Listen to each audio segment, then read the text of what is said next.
بسم اللہ الرحمن الرحیم۔ السلام علیکم ورحمۃ اللہ وبرکاتہ۔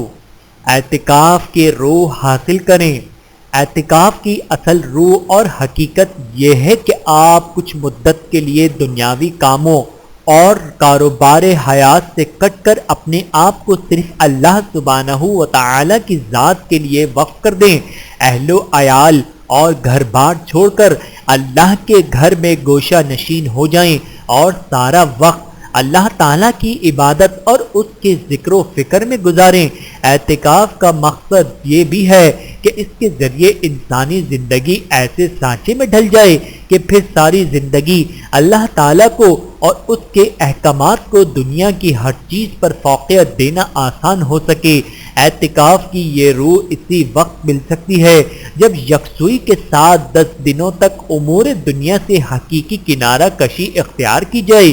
بدقسمتی سے آج کل موبائل فون نے یکسوئی ختم کر دی ہے اور لوگ اعتکاف میں بیٹھنے کے باوجود بھی موبائل کے ذریعے اپنے مشاغل اور کاروبار زندگی میں مشغول رہتے ہیں اور یوں وہ اعتکاف کی روح سے محروم رہ جاتے ہیں۔ لہٰذا دوران اعتکاف سب چیزوں سے عارضی کنارہ کشی اختیار کر کے اللہ کی طرف متوجہ ہونے کا نظم بنائیں اور سوشل میڈیا اور دیگر اللہ سے غافل کرنے والی چیزوں سے اجتناب برتیں۔ اللہ تعالی ہم سب کو سمجھنے کی اور عمل کرنے کی توفیق عطا فرمائے۔ آمین ثم آمین۔